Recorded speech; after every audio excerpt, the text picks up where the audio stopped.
ये दोनों 24 फरवरी की घटना में वांछित हैं। गुड्डू मुस्लिम तो शूटर ही था और इसको आपके चैनल्स ने पूरे देश को सीसीटीवी फुटेजेस के माध्यम से दिखाया।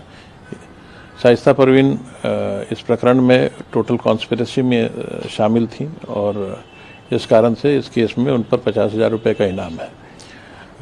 एसटीएफ और जिला पुलिस लगातार इनकी तलाश कर रही हैं और हमें उम्मीद है कि जल्द ही इन्हें गिरफ्तारी करने में सफलता प्राप्त होगी। कितना चैलेंज बने हुए हैं दोनों, क्योंकि आप लोग लगातार कोशिश कर रहे हैं, क्या आपको लग रहा है कुछ इनपुट मिल रहे हैं, क्या ये ठिकाना बदल रहे हैं, जगह बदल रहे हैं, किस तरीके का आपको लग रहा है, कितना बड़ा चैलेंज है एसटीएफ के लिए दोनों अभी तक बने?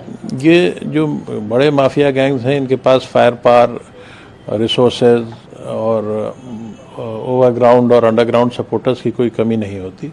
ऐसे बहुत सारे लोग हैं जिनसे इनका लेन देन होता है, जिनके साथ इनका व्यापारिक संबंध होता है अथवा इनके पूरे नेटवर्क में शामिल होते हैं और इस प्रकार के लोग पूरे देश में और संभवतः विदेशों में भी फैले हुए हैं। तो इस प्रकार के गैंग से जो एसोसिएटेड लोग होते हैं उन्हें पुलिस से कैसे फरार होना है या पुलिस की गिरफ्त से कैसे बचना है, इसके बारे में जानकारी काफ़ी प्राप्त हो गई होती है और यही कारण होता है कि ये पुलिस के लिए गिरफ्तारी में सरदर्द होते हैं। लेकिन एसटीएफ लगातार इनको ट्रैक करने की कोशिश कर रही है।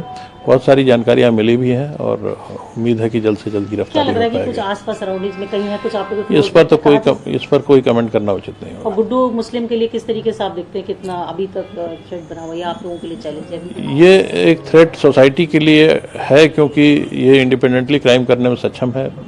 ये बमबाज, कोलोकियल तरीके से इसको बमबाज कहते हैं, जो बॉम्ब को चलते फिरते बनाने और फेंकने में माहिर होते हैं। इसके अलावा वेपन्स का भी इस्तेमाल ये कर सकता है और इंडिपेंडेंटली क्राइम करने में सक्षम है। ये हमेशा से एक कॉन्ट्रैक्ट किलर रहा है।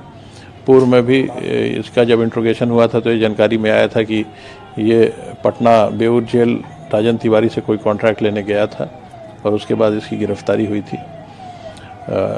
जब इसे सज़ा हो गई थी, 10 वर्ष की सज़ा एनडीपीएस एक्ट में हुई थी, उसके बाद अतीक ने अपने वकीलों के माध्यम से इसकी जमानत कराई थी और तब से ये अतीक गैंग के लिए काम कर रहा था। सर, एक लास्ट सवाल ये है कि शाइस्ता परवीन के लिए जैसे कि कहा जा रहा है कि भाई वो किसी केस में नजर नहीं आई, कहीं बड़ी इनोसेंट जैसा कि बताया जा रहा है, आप लोगों ने अब तक जो कार्रवाई करी, आप लोगों ने जो तफ्तीश करी, आपको लग रहा है कि कहीं कि अतीक का जो इतना बड़ा साम्राज्य था या अपराधी उसका इतिहास था, उसमें कहीं ना कहीं ये भी शामिल थी?